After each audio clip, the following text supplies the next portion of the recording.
Boa tarde a todas as pessoas as quais estiverem assistindo a esse vídeo. Essa é a primeira postagem de uma série de gravações, as quais culminarão em um vídeo onde eu irei falar sobre a Wicca. A Wicca é uma religião à qual eu aderi desde o início de 2024, ano passado. Tendo em vista que há muita desinformação acerca dessa religião na internet, seja por lavagem cerebral, seja por má fé dos homens ou mulheres que divulgam distorções e muitas vezes mentiras acerca do que nós acreditamos e do que nós praticamos. Eu senti a necessidade de iniciar o meu retorno na internet falando então sobre isso. Selecionei, portanto, alguns livros de cunho mais acadêmico, os quais possuem paralelos com o que nós estudamos na Wicca. Então, sem mais delongas, comecemos. O primeiro que eu trouxe é A Grande Mãe, do Eric Newman, um estudo histórico sobre os arquétipos, os símbolos e as manifestações femininas do inconsciente. Embora Newman tenha sido psicólogo junguiano, a formação acadêmica dele, fez a tese de doutorado dele sobre psicologia junguiana, não se enganem, esse livro vai muito além de uma mera análise dos conceitos junguianos, tais como sombra, arquétipos, ânimos e ânima, self. Neste livro, Eric Newman, com uma erudição colossal e também uma clareza sobrenatural, ele tece temas extremamente complexos de forma simples. Ele analisa, portanto, diversos símbolos históricos, antropológicos, mitológicos acerca do feminino. Por exemplo, a menstruação, que na antiguidade era vista como símbolo da fertilidade e da metáfora para os ciclos da natureza. Posteriormente, com o surgimento das religiões abraâmicas monoteístas, judaísmo, cristianismo e islamismo, ela foi sendo demonizada. Essa obra aqui é um ótimo começo para entender essa mudança cultural ao longo da história. E analisa também o reino do subterrâneo, o quitônico, que é visto aqui como metáfora, reino do útero, da tumba, da morte e do inconsciente coletivo. Também ele faz análises brilhantes sobre a flora, o reino vegetal, que é analisado aqui como metáfora do crescimento, da nutrição, da putrefação e da renovação cíclica da natureza. É uma obra que, e finalizando, ele analisa também as serpentes. Há inúmeras imagens ao longo da obra. No final ele traz 243 imagens de esculturas, de pinturas, afrescos, murais no Antigo Egito, em tumbas, em sarcófagos, em pirâmides, de todos os temas que ele analisa. Então, para as pessoas que gostam de um livro interativo, que não traga leitura excessiva, tenha amostras pictográficas dos temas que ele aborda, é um livro que vai satisfazer a todos. E falando em serpentes, continuando, trouxe também para falarmos hoje o livro Quando Deus Era Mulher, da Merlin Stone. A Merlin ela foi acadêmica, ela foi professora universitária que lecionou na Universidade de Berkeley, na Califórnia. O livro Quando Deus Era Mulher foi publicado originalmente em 1976.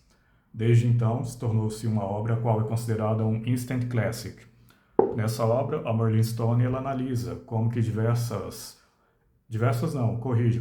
praticamente todas, desde o Neolítico até o Antigo Egito, as deusas tiveram um papel fundamental, sendo atreladas a deusas como figuras ligadas à sexualidade e à fertilidade.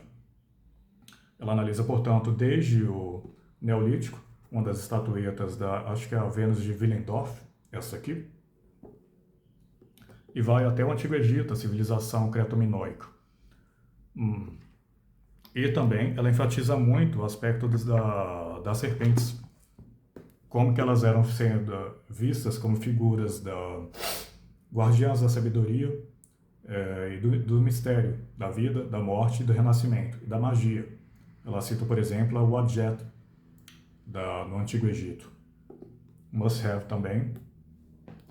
Para mim, tem que estar na bibliografia básica de todas as pessoas que estudam a Wicca, especialmente a Wicca diânica. Trouxe também um livro que, embora a princípio possa parecer desconectado com o da Merlin Stone, na minha opinião, tem uma correlação, breve, mas tem, que é o Alimento dos Deuses, a busca pela árvore original do conhecimento, uma história radical das plantas, das drogas e da história humana, do Terence McKenna. Terence McKenna, ele foi um etnobotânico dos Estados Unidos, mas ele fez muitos estudos relacionados a um recorte diacrônico, um recorte antropológico. E, aos que não sabem, ele que inventou a teoria do Stoned Ape, sim, do macaco chapado. Para o Terence McKenna, os cogumelos do gênero Psilocybe tiveram uma importância fundamental no desenvolvimento da consciência, da criatividade humana. Ele então faz um recorte de mais de 1 milhão de anos, desde o Homo erectus até o final do século XIX, falando da relação de nós como espécie humana, não somente com os cogumelos do gênero Psilocybe, mas diversas outras plantas com efeitos que geram estados alterados da consciência. A Manita muscaria, a datura e também o cânhamo, cannabis sativa, vulgarmente chamado no Brasil de maconha. Por que eu trouxe esse livro? Ele, na parte, quando ele fala das civilizações antigas, o Egito, a Mesopotâmia, Babilônia, até Creta, Grécia, ele ressalta o papel fundamental das sacerdotisas nos rituais, no teatro. Teatro quando eu falo do Antigo Egito, não da Grécia, que as mulheres eram proibidas de atuar. E possui uma correlação interessante, então, com as ideias da Merlin Stone, porque a Merlin Stone também fala do papel sagrado das serpentes nesses rituais, como que as mulheres eram vistas como detentoras da magia, da sabedoria. E ao longo dos milênios, com a ascensão das religiões monoteístas, isso vai se moldando. O status quo vilipendiou o papel das mulheres a uma vida mais reclusa. Assim, esqueci de comentar, para quem se interessar, brevemente, há um paralelo interessante da teoria do Terence McKenna com o livro Linguagem, a história da maior invenção da humanidade, do Daniel L. Everett. O Daniel ele foi um acadêmico estadunidense, linguista, e ele fez a tese de doutorado dele na Unicamp, onde ele estudou o Pirahã. Pirahã é uma língua de uma tribo falada na Amazônia, e essa teoria dele foi fundamental para ele contrapor as teorias da gramática gerativista do Noam Chomsky. Então, quem se interessar, é um excelente complemento na área de, só abrindo parênteses, para comparar o livro do Terence McKenna com o do Daniel L. Everett, no quesito da evolução da língua na nossa consciência. Ambos trazem perspectivas diferentes, mas que se complementam de maneira genial. Então, embora possa parecer uma teoria da conspiração, a teoria do Terence McKenna, ou até um livro mais próximo da ficção especulativa, acreditem, vai mudar totalmente a maneira como vocês enxergam não somente a nossa história, mas o mundo, o cosmos como um todo. Fechado parênteses, prossigamos agora um livro de um acadêmico da Sorbonne, um pesquisador francês chamado Jean Marcal, A Grande Deusa. Mitos e Santuários, da Vênus de Lespuc, a Nossa Senhora de Lourdes. Esse livro possui paralelos interessantes com o do livro do Eric Newman, e ele analisa como que a Grande Deusa, de fato, para ele, é o arquétipo primordial de todas as religiões, mas ao chegar na Idade Média, ela foi sendo transmutada em diversas santas do catolicismo, mas com certos padrões, certas características que já eram presentes em deusas da antiguidade. Então, é um livro interessante, ele traça também algumas análises etimológicas, bem interessante também o início do livro. Outro que eu trouxe também foi o do Robert Graves, A Deusa Branca, uma gramática histórica do mito poético. Robert Graves ele foi um dos grandes escritores britânicos do século XX, ele foi romancista e poeta. Embora, devo ressaltar, essa obra não tem tanta aceitação no meio acadêmico, e eu até entendo por quê, pois o Graves, nesse livro, traçou uma visão muito subjetiva, idiosincrática, pessoal, da figura da Grande Mãe. Ele não se apoiou em pesquisas prévias. Ele, claro, realizou um estudo minucioso, como o nome já diz, e bota minucioso nisso. As únicas partes que eu achei interessantes, de fato, foram o início, aqui do livro, que ele traça um estudo etimológico e como que essas palavras, para ele, têm uma ressonância no psicológico nosso, hoje, das línguas contemporâneas. Visão essa que possui paralelos interessantes com a hipótese Sapir-Whorf. Vou falar dela posteriormente aqui nos livros de linguística. Como que as línguas, palavras, moldam a nossa consciência. Achei bem interessante o início do livro, ajuda a interpretar bem a nossa relação, e quando eu digo nossa, são dos dois sexos, homens e mulheres, como nós, como humanos, lidamos com o feminino, ou as características que eram ou são hoje atreladas ao feminino. E no final do livro ele traça um estudo interessante da figura da Grande Mãe, que aqui ele chama de a Deusa Branca, uma figura muito comum à mitologia céltica, galesa.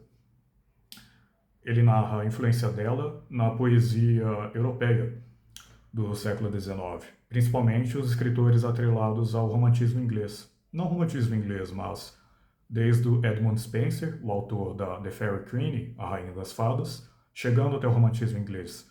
John Keats, Samuel Taylor Coleridge, William Blake, William Wordsworth. Prosseguindo, trouxe também aqui o livro A Deusa Interior, um guia sobre os eternos mitos femininos que moldam nossas vidas, de um casal de psicólogos, a Jennifer Wooger e o Roger J. Wooger. Também tem paralelos interessantes com A Grande Mãe, do Eric Newman, pois no início eles falam do arquétipo dela, da grande deusa, da grande mãe. Entretanto, como ele foi, ao longo dos milênios, ele foi sendo desfragmentado. Na grande deusa, ela que na Wicca nós vemos ela como a criadora do cosmos, do universo, esse ser eterno, imutável e infinito, contém, portanto, todas as características do mundo físico, tridimensional. Morte, vida, positivo, negativo, beleza, feiura, mas com a fragmentação dela em outras deusas ao longo dos milênios, mitologia egípcia, da Mesopotâmia, Ásia Menor, Anatólia, Grécia, Roma,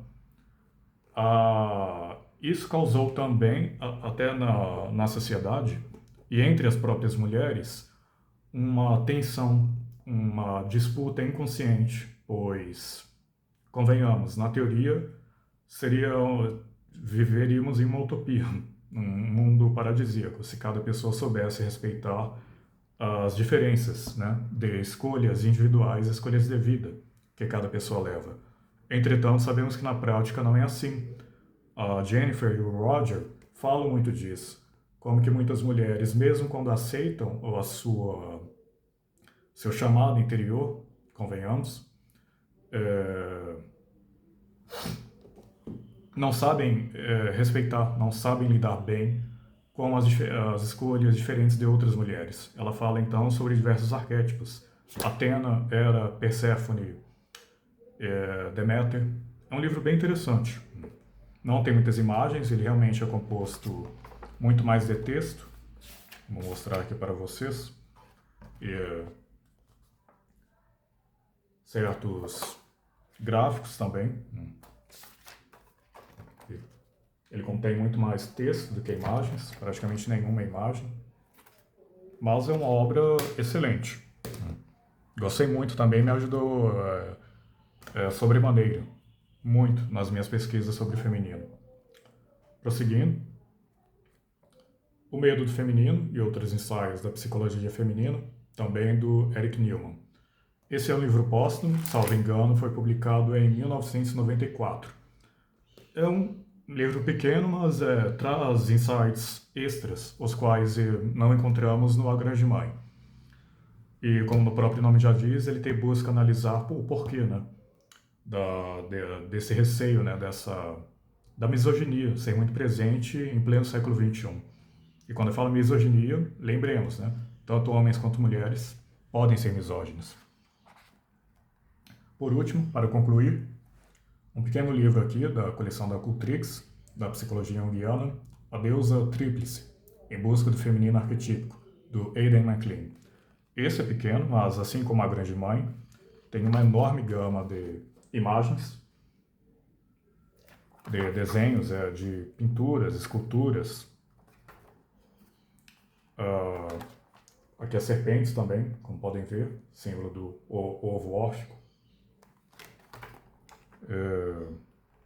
Ele traça um amplo recorte de diversas deusas em diversas mitologias. Algo que eu gostei muito nesse aqui, ele fala consideravelmente sobre a mitologia céltica e nórdica. O Newman, embora ele tenha uma erudição colossal, ele focou mais no aspecto do Antigo Egito e da Mesopotâmia. Um pouco também sobre os astecas, para quem gosta de mitologia nórdica. Adorei. Ele fala muito sobre a figura das valquírias e outras deusas, figuras representadas pelas mulheres no final deste vídeo.